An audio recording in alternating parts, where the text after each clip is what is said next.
Hello friends, stock market outlook for Monday की इस video में आपका स्वागत है। और आज जो हम चर्चा की शुरुआत करेंगे वो करेंगे जो इलेक्ट्रोल बॉन्ड्स हैं वहां पर स्टेट बैंक ऑफ इंडिया ने नाम जो कि इलेक्ट्रिकल बॉन्ड्स के जो बेनिफिशियरी हैं, यानी कि किन पार्टीज को इलेक्ट्रिकल बॉन्ड से पैसा मिला है और किन बिजनेस हाउसेज ने या किन इंडिविजुअल्स ने बड़ा पैसा जो है दिया है वो दान के रूप में पॉलिटिकल पार्टीज को, उसकी खबर जो है अभी स्टेट बैंक ऑफ इंडिया ने सुप्रीम कोर्ट में नहीं दी है। और ऐसी उम्मीद की जा रही है कि नेक्स्ट वीक के अंदर इस तरीके की जो खबरें हैं वो आगे चलकर इम्पैक्ट करेंगी बाजार को। ऐसी बाजार में एक विचारधारा है। पहले इस मुद्दे को समझ लेते हैं, मुद्दा है क्या। देखिएगा, 2 साल पहले भारत सरकार ने स्टेट बैंक ऑफ इंडिया को एक अधिकार दिया कि भाई आप किसी भी पॉलिटिकल पार्टी को, अगर कोई भी इंडिविजुअल, कोई फर्म्स, कोई एसोसिएशन ऑफ पर्सन, कोई कंपनी, कोई पार्टनरशिप फर्म, कोई लिमिटेड लायबिलिटी पार्टनरशिप, कोई HUF, अगर किसी पॉलिटिकल पार्टी को कुछ भी पैसा दान देना चाहता है तो वो स्टेट बैंक ऑफ इंडिया पर जाकर उस बॉन्ड को खरीद सकता है जिसको बोलते हैं इलेक्ट्रोल बॉन्ड्स। यानी कि इलेक्शन के लिए जो बॉन्ड है वो पैसा जो है आप जिस भी पार्टी को देना चाहते हो बाद में स्टेट बैंक ऑफ इंडिया से खरीद के आप वो किसी को भी दे सकते हो। मान लीजिएगा मैं किसी पॉलिटिकल पार्टी को पैसा देना चाहता हूँ, मान लीजिएगा 5 लाख रुपए, तो मैं जाता हूँ स्टेट बैंक ऑफ इंडिया से 5 लाख रुपए स्टेट बैंक ऑफ इंडिया के खाते में जमा करता हूँ और मैं कहता हूँ कि ये 5 लाख रुपए का इलेक्ट्रोल बॉन्ड्स मुझे दे दीजिए। अब मेरी जो भी चहेती पॉलिटिकल पार्टी है, या मैं दो, क्योंकि बिजनेस हाउसेज हैं तो 2-3 पॉलिटिकल पार्टीज को भी दे सकते हैं, तो जहाँ पर भी बिजनेसमैन का वेस्टेड इंटरेस्ट होता है वो उन पॉलिटिकल पार्टीज को, मान लीजिएगा मैंने 5 लाख के 5 बॉन्ड खरीदे, एक पॉलिटिकल पार्टी को 3 लाख का बॉन्ड दे दिया, एक को 1 लाख का, तीसरी को 1 लाख का बॉन्ड दे दिया। और पॉलिटिकल पार्टीज जाएंगी कहाँ पर? स्टेट बैंक ऑफ इंडिया के पास कि भाई इसका पैसा तो आपके पास पड़ा हुआ है और वो 5 लाख रुपए हमारे को आप दे दीजिए, क्यों, और जो आपका कमीशन है वो आप काट लीजिए, जो 1-2% जो भी स्टेट बैंक ऑफ इंडिया का है। तो इसमें क्या था कि सुप्रीम कोर्ट ने माना कि ये तो एक तरीके से जो ब्लैक मनी है उसको बढ़ावा देगा और ये जो चीज़ें हैं ये सूचना के अधिकार के क्षेत्र के बाहर आ रही हैं, इसलिए ये जो इलेक्ट्रल बॉन्ड्स हैं इनको हम निरस्त करते हैं। तो अभी इस प्रक्रिया से भाई स्टेट बैंक ऑफ इंडिया से सुप्रीम कोर्ट ने पूछा, बताओ भाई किस किस ने कितने बॉन्ड तुमने किस किस को इशू किए, और बाद में जब उसकी रिडेम्पशन हुई तो किस किस पार्टी ने उसका बेनिफिट लिया। अब स्टेट बैंक ऑफ इंडिया ने कहा कि जी अभी हमारे को टाइम लगेगा इसमें। तो अभी शायद ये ऐसी बाजार में खबरें कि हो सकता है कि state bank of India election ख़त्म हो जाए और उसके बाद की कोई डेट मांगेगा कि भाई मान लीजिएगा जून 30 हो या जून 15 हो, जब तक इलेक्शन निबट जाए। और भाई फिर अगर आती भी है पब्लिक डोमेन में तो कोई दिक्कत है नहीं। और स्टेट बैंक ऑफ इंडिया भी देखिएगा चाहेगा कि भाई उसकी भी किरकिरी ना हो। और देखिएगा पॉलिटिकल पार्टी तो सारी चुप है, चाहे वो कोई सी भी पॉलिटिकल पार्टी है, कोई नहीं बोलेगी, क्योंकि भाई सारा फायदा तो उन्हीं का ही है। बिजनेस हाउसेज कोई बोलेंगे नहीं, तो अल्टीमेटली यहाँ पर SBI नाम उजागर करेगी नहीं, टाइम मांग लेगी। किस ग्राउंड पे? टेक्निकल ग्राउंड्स पे कि जी हमारे पास तो इतने जो डेटा है उसको कलेक्ट करने में तो बहुत टाइम लगेगा, हमारे पास तो इतना है नहीं। बेशक से आज की डेटा में सब कुछ डिजिटल है, लेकिन हम तो भाई नहीं कर सकते इकट्ठा। तो ऐसी सूचनाएं जो हैं आपको देखने के लिए मैंने आने वाले समय में मिलेंगी। अब बहुत सारे लोगों का मानना है कि शेयर बाजार पर इसका क्या असर होगा। जब भैया किसी की चलनी नहीं है इसमें, तो इसमें भी कोर्ट कचहरी के चक्कर लगेंगे और चक्कर पे चक्कर और तारीख पे तारीख। तो ऐसा मुझे लगता है कि ये जो खबर है ये ज़्यादा असर नहीं करेगी। ठीक है, हो सकता है सेंटिमेंटली एक बार कर दे और होगा कुछ नहीं। ठीक है जी, और सीधी सीधी बातें करेगा कौन? किस सबका वैसे भाई सुप्रीम कोर्ट मांग रहा है, स्टेट बैंक ऑफ इंडिया आपको टेक्निकल ग्राउंड्स पे कह देगा भाई मुझे इन्फॉर्मेशन कलेक्ट करने में टाइम लगेगा। जैसे आपने हिंडनबर्ग की रिपोर्ट के मामले में देखा था, क्या हुआ? कुछ नहीं हुआ। चलेगा थोड़े देर के मामला। किसी भी पॉलिटिकल पार्टी ने इसके ऊपर कोई आवाज़ ही नहीं उठाई, क्योंकि सारी पॉलिटिकल पार्टी का मजा देखिएगा तो कहते हैं ना, चोर चोर मुसेरे भाई। तो चिंता किसी ने करनी नहीं है, तो सारी कोई भी पॉलिटिकल पार्टी बोलेगी ही नहीं कि जी ये तो गलत है, ये ठीक है, इसको नाम देना चाहिए। अब कोई नहीं बोलेगा, सब चुप है। ठीक है जी, सबको सांप सूंघ गया है, तो चिंता मत करिए, डेमोक्रेसी में ऐसा होता रहता है। तो ये तो थी बात इलेक्ट्रोल बॉन्ड्स की। मेरे विचार जो है वो बिल्कुल स्वतंत्र है। देखिएगा मैंने जैसा होता है वो आपके साथ रखने की कोशिश की है, फिर जिस तरीके के घटनाक्रमों को देखिएगा, आपकी राय जुदा हो सकती है। आप मेरे को बता दीजिए। तो मैं एक जो है स्वतंत्र रूप से जो मुझे सही लग रहा है वो मैंने आपके साथ बोल रहा हूँ। और यानी कि कहने का मतलब ये है कि मुझे ऐसा लगता है कि ये खबर जो है कोई असर नहीं डालेगी, क्योंकि स्टेट बैंक ऑफ इंडिया का कुछ है नहीं भाई, जितने पैसे आए उसमें कमीशन काट के। तो अल्टीमेटली गवर्नमेंट ने और पॉलिटिकल पार्टी ने एक माध्यम बनाया था भाई चंदा लेने का, और वो चंदा लेने पे सुप्रीम कोर्ट कुछ करेगा। तो ना तो सरकार की तरफ से सपोर्ट आना है, या ना एडमिनिस्ट्रेशन की तरफ से सपोर्ट आना है। अब सुप्रीम कोर्ट कोई भी चीज़ अगर मांगेगा तो एडमिनिस्ट्रेशन या जो स्टेट बैंक ऑफ इंडिया वो कहेगा भाई ठीक है टाइम दे दो, और इलेक्शन जब निपट जाएगा ना तो फिर ये खबर वैसे ही कोई काम की नहीं है। तो शेयर बाजार में मुझे नहीं लगता कि कोई बहुत ज़्यादा असर करेगी। अब बात करते हैं अगली कि भाई बाजार में अब मूड माहौल कैसा चल रहा है। मूड माहौल को रखते हैं दो टाइप में, टाइप 1 टाइप 2। पहले लेके आते हैं एफआईज के डेटा। एफआईज के डेटा बहुत ही मजबूत है, बहुत ही जबरदस्त तरीके से आपको एक मजबूत डेटा देखने के लिए मिलेंगे। मतलब इतना बढ़िया डेटा आपको नियर टर्म में आपको देखने के लिए नहीं मिलेगा, जब एफआईज ने एक ही दिन के अंदर 7,000 करोड़ की से ऊपर की कैश में बाइंग की हो। हालांकि इसमें टाटा ग्रुप का काफ़ी बड़ा योगदान होगा, क्योंकि टाटा सन्स की लिस्टिंग होनी है। तकरीबन 1400 करोड़ के इंडेक्स फ्यूचर्स प्लस की हो, और 3,622 करोड़ के स्टॉक फ्यूचर्स प्लस की हो। तो भाई एक मत बन गया, बाजार में इतनी बड़ी बाइंग क्रिएट हुई है, तो आप समझिए कि भाई बाजार को तो ऊपर जाना है। ये एक जनरल परसेप्शन आम लोगों के बीच में बन गई है। ठीक है जी, तो हम क्या इससे जुदा हो सकते हैं? मुझे लगता है कि कहानी कहीं और है। देखिएगा, बड़े प्लेयर जो हैं एफआईआईज बहुत बड़ी ऑप्शन सेलिंग जो है करके बैठे हुए हैं, क्योंकि आजकल जो बाजार है वो फ्यूचर से ज़्यादा, कैश से ज़्यादा ऑप्शन का बाजार है, टाइम वैल्यू ऑफ मनी का। अभी देखिएगा इस महीने के अंदर 53,000 की ऑप्शन सेलिंग साइड में।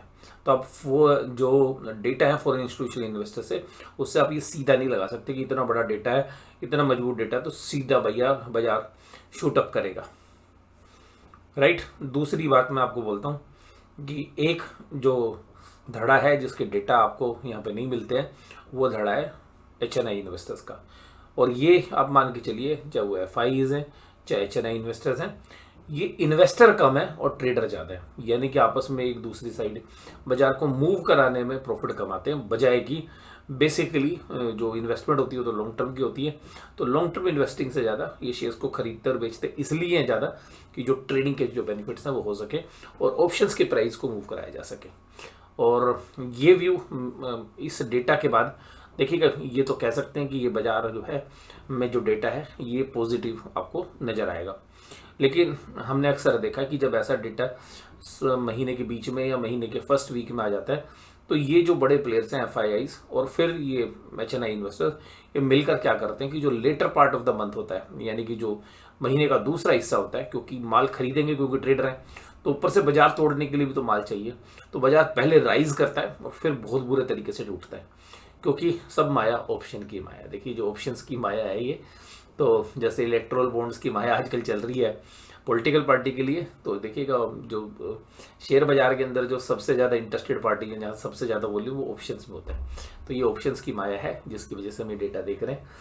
और रेट ऑफ इंटरेस्ट घटने की साइकिल है, तो टीवी वाले चिक चिक के चिल्लाते ही रहेंगे कि भाई बुल बुल बुल, पर बड़े प्लेयर्स कहते हैं भाई ना हम बुल है ना बियर है, हमें तो पैसा कमाना है और हमें तो बाजार तोड़ना भी और बाजार चढ़ाना भी। तो अभी अपना आउटलुक ऐसा है कि सोमवार को बाजार को देखना चाहिए, पर मुझे लगता है कि बाजार जहां से स्लिप हो जाए, टर्न हो जाए, बाजार में मंदी बनने के संकेत ज़्यादा है। ये दूसरा ऑप्शन, दूसरे पार्ट पे आते हैं। जब हम ऑप्शंस में ट्रेड करते हैं तो हम व्यक्तिगत रूप से ये चीज़ें देख रहे हैं कि जो कॉल ऑप्शंस हैं, कॉल ऑप्शंस में जो प्रीमियम है वो नीचे की साइड चले गए हैं, और एफआईज की जो ऑप्शंस की सेलिंग है वो जबरदस्त तरीके से। तो ये जो बाइंग आप देख रहे हैं ये कहीं ना कहीं एक हेजिंग इंस्ट्रूमेंट की तरह यूज़ हुई है, और एफआईज ने जो ऑप्शंस के अंदर सेलिंग कर रखी है, और ऑप्शंस को जब वो ज़्यादा बेचेंगे, मान लीजिएगा कॉल साइड के ऑप्शंस बेचेंगे, तो प्रीमियम बहुत तेज़ी से डिके हो गए।